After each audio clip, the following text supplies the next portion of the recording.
Senadora, ¿cómo está? Buenos días. Diego Montaño la saluda. Buenos días, Diego. Un gusto dirigirme a usted y dirigirme a la audiencia de La Razón Radio. A sus órdenes, Diego.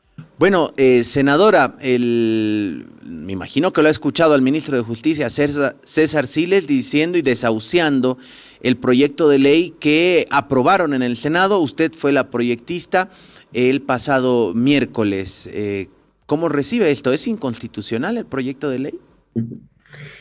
Bueno, Diego, es importante que los ciudadanos analicen, digamos, mi conducta a lo largo de toda mi vida profesional.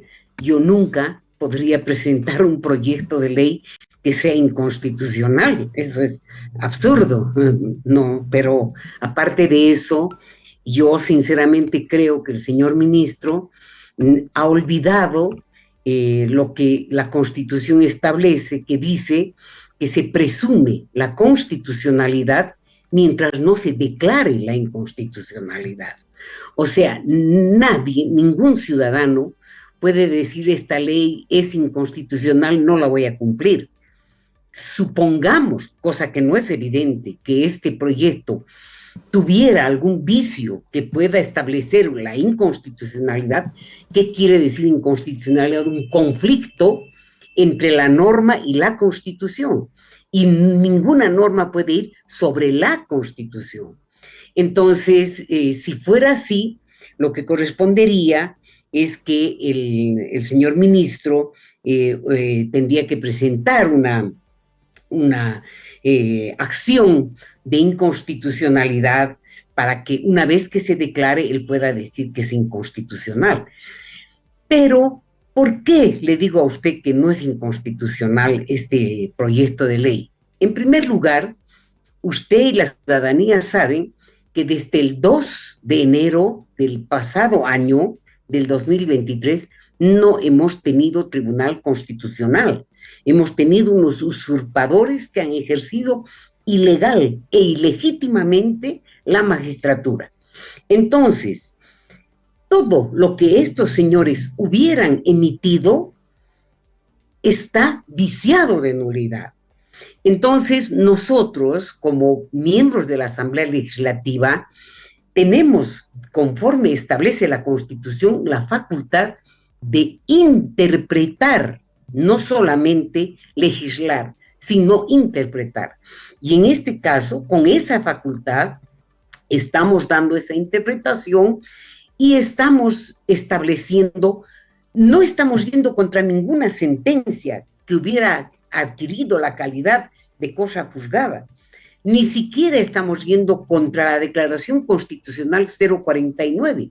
Lo que estamos haciendo es modificar la ley del Tribunal Constitucional, la ley 027. Y entre nuestras facultades, por lo menos así yo lo tengo entendido, y creo que también debe saberlo el ministro, está la de legislar. ¿Y cómo se modifica una ley con otra ley, Diego?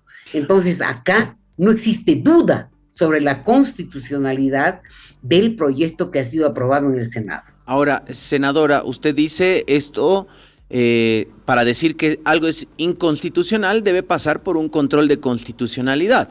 Pero si desde diputados, por ejemplo, alguien de la comisión que tiene dudas respecto al proyecto aprobado por el Senado, manda a consulta de constitucionalidad, o caerá justo en el Tribunal Constitucional, en alguna sala, de repente en la sala cuarta, que es la más famosa, y es como el ratón cuidando al queso. No, en este caso, Diego, el control de constitucionalidad no cae a una sala, cae al pleno. Y como usted sabe, estos espurios que se han quedado han impuesto su condición para que se haga una sala plena conjunta, cosa que yo quería evitar precisamente con esta ley, quería evitar que ellos tuvieran que tener ese contacto con los ilegales, ¿no? Entonces, la sala plena, indudablemente cuando vaya si va este proyecto en consulta, tendrá que excusarse los que tienen interés, y quienes tienen interés son los prorrogados. Entonces, lo primero que tiene que hacer un juez, Diego, y esto va para los ciudadanos, es el juez tiene que ser imparcial. O sea que el juez no puede fallar para sí mismo. Eso es lo que se les ha a ellos les ha denunciado, porque ellos han fallado para autoprorrogarse. En el caso de la declaración 049, en la parte quinta del por tanto, ellos se autoprorrogan. Ellos jamás pudieron haberse autoprorrogado. Entonces, en este caso, ¿qué es lo que va a acontecer? Va a acontecer que si llega ese caso, tiene que ir a la comisión primero, y si la comisión estuviera conformada por los prorrogados, inmediatamente ellos tienen que, ellos mismos de mutuo propio, excusarse, porque habría un conflicto de intereses. Entonces, esto tiene que ir a conocimiento de los legítimamente electos por los ciudadanos. Entonces, no tendríamos esa situación, Diego.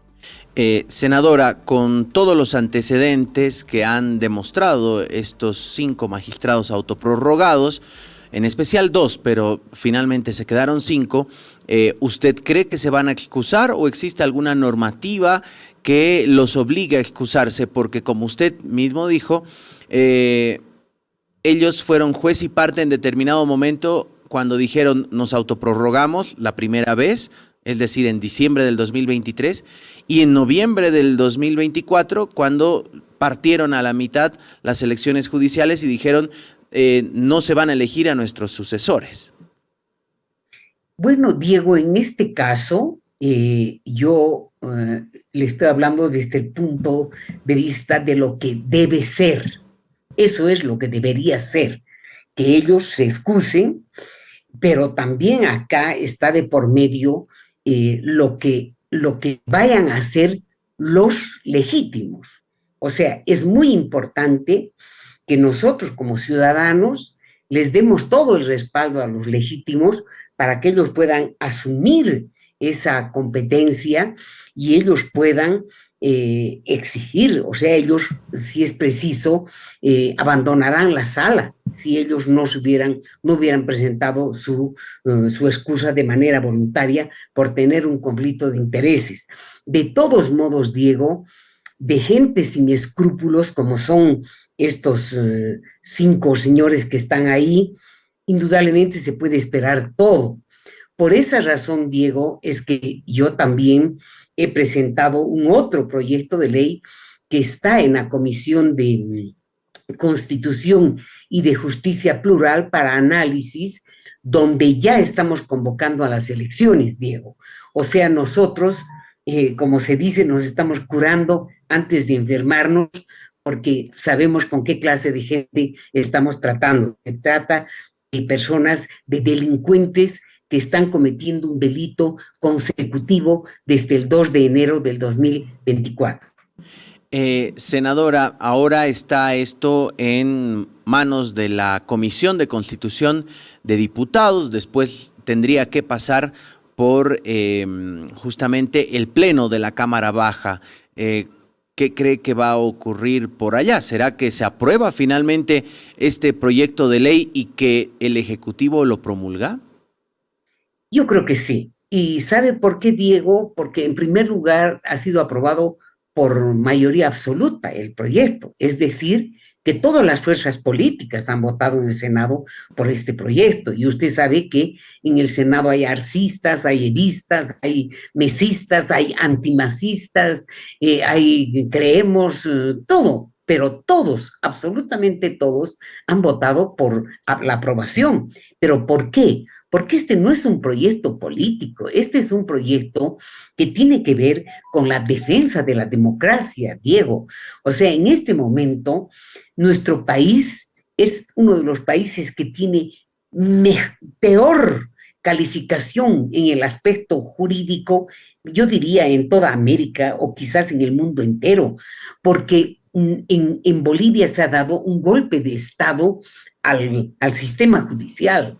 Y si usted analiza, por ejemplo, las opiniones de instituciones internacionales, si usted lee, por ejemplo, el informe preliminar de la CIDH, donde nos destrozan, entonces, políticamente al gobierno le conviene definitivamente librarse de estos fantoches, le conviene al gobierno que se regularice la situación, le conviene volver a la institucionalidad, Diego.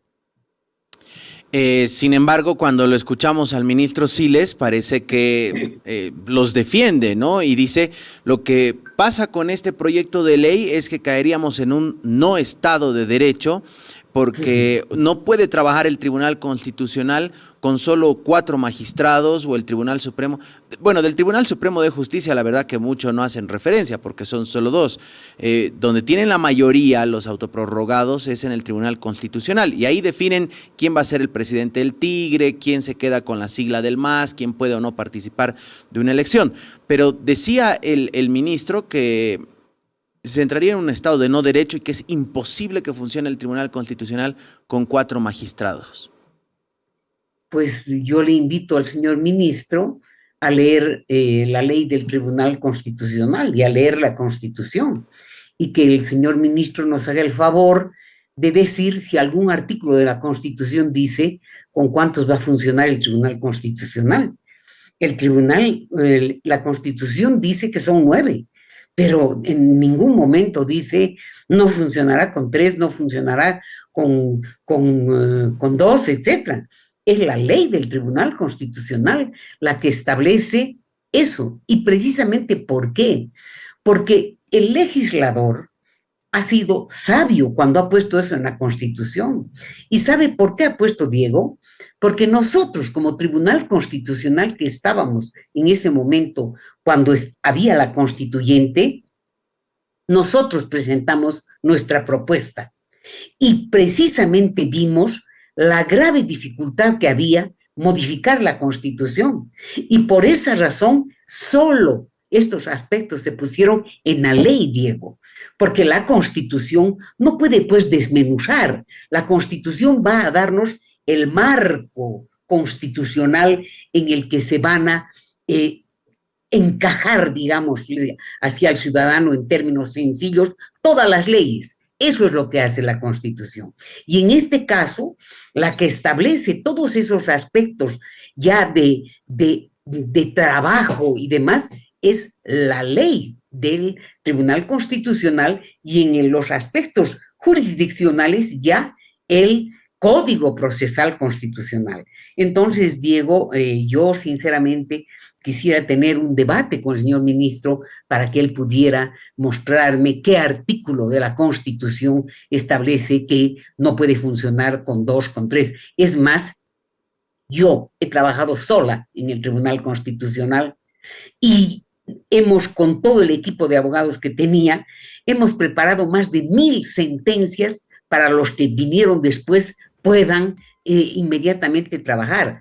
Y antes de que yo me quedara sola, hemos trabajado 3 magistrados y hemos despachado todos los casos que teníamos pendientes. Entonces, acá no se trata de ponerle un tilde a una norma, se trata de hacer una interpretación.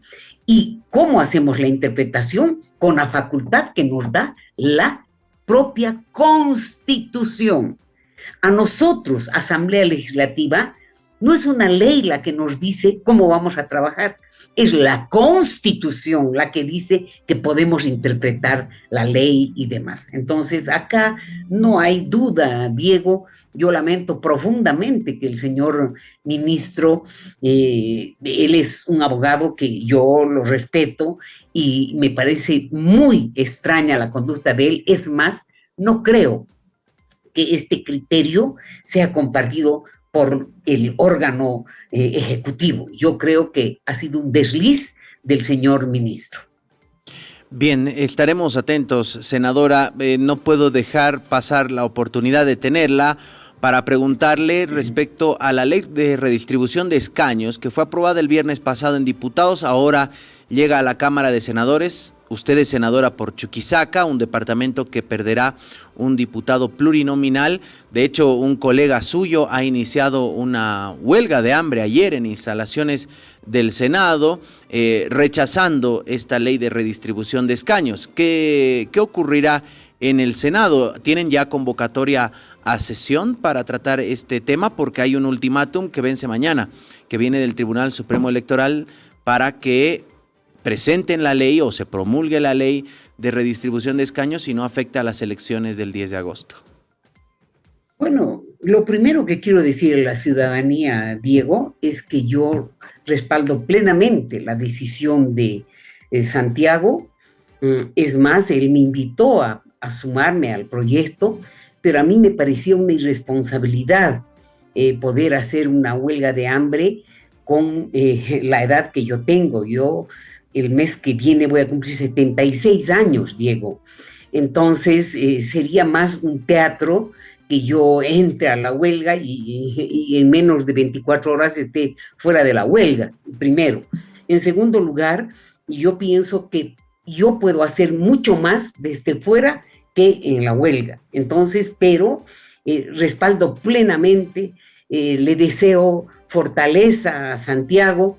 ¿Y cuál es el objetivo de esta huelga? Porque eso tienen que saber los ciudadanos. Esta huelga no es política, Diego. Esta huelga tiene por objeto, primero, reivindicar los derechos del departamento de Chuquisaca, pero luego también Santiago está peleando por mejores condiciones para las elecciones generales. Está él precisamente exigiendo al gobierno y en concreto al órgano electoral la utilización del TREF, está cuestionando lo que es el padrón. En fin, es un paquete que no solamente está destinado a defender, y eso tiene que entenderlo el ciudadano, a defender el curul, sino que es una protesta para darle mejores condiciones a nuestro departamento, pero también mejores condiciones a Bolivia para hacer frente al proceso de elecciones que se viene el mes de agosto de este año. Ahora, entrando al fondo, Diego, ¿cuál es la importancia, digamos? Yo he escuchado a muchos decir, pero ¿qué hace un diputado? ¿Qué hace un senador? Si igual no hacen nada. Es posible que algunos no hagan, Diego, ¿no? Yo también a veces veo que hay gente que, bueno, quizás tendrá otro rol, no lo sé, pero ¿qué es lo que acontece con nuestro departamento? Nosotros ya hemos perdido en el anterior censo representación parlamentaria.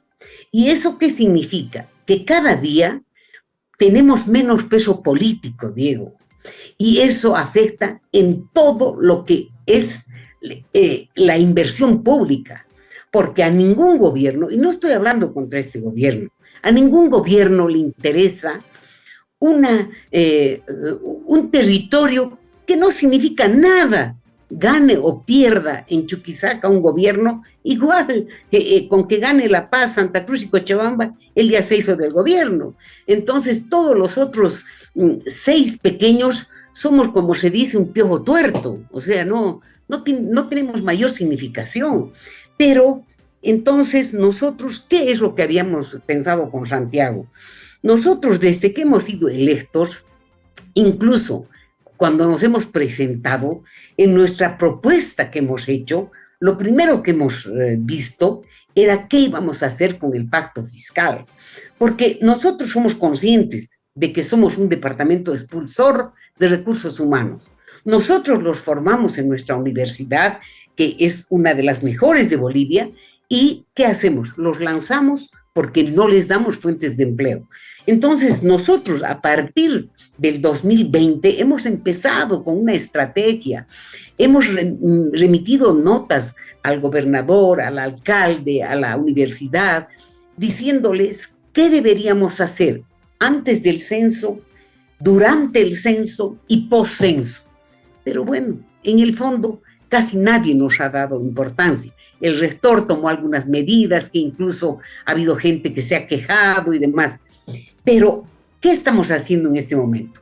Cuando perdimos anteriormente, con el anterior censo, la representación, se hizo un pliego de más de 20 puntos, donde se nos ofreció la reposición del tren, el carrizal, se nos ofreció llevar algunos órganos, bueno, se nos ofreció el toro y el moro, como se dice. ¿Y qué nos dieron? Nada. De todo lo que ofrecieron, lo único que está relativamente cubierto será la ruta a Monteagudo, la carretera. Lo demás no se ha hecho. ¿Qué es de la carretera Juan Azúcar de Padilla? Nada. Entonces, eso es lo que tememos, Diego, de que salga esta ley de los escaños y otra vez tengamos un pliego así de ofertas y promesas y que nunca se cumplan. Entonces, ahora nosotros como chuquisaqueños necesitamos tener la garantía de que sí se va a cumplir lo que nos prometan, porque si no, bueno, pues si tenemos que morir en la huelga de hambre, tendremos que ingresar todos, pues los de la brigada parlamentaria de Chuquisaca, Diego. Esa es la situación. Senadora, queremos agradecerle esta mañana que nos acompañe para hablar de estos temas. Estaremos atentos, sin duda alguna, las miradas estarán puestas en la Cámara Baja para ver si aprueban el proyecto de ley que aprobaron en el Senado el pasado miércoles y en la Cámara Alta para ver si aprueban la ley de redistribución de escaños que aprobaron el anterior viernes. Así que estaremos atentos. Senadora, muchas gracias. La agradecida soy yo, Diego, y ya sabe usted siempre a sus órdenes. Un gusto.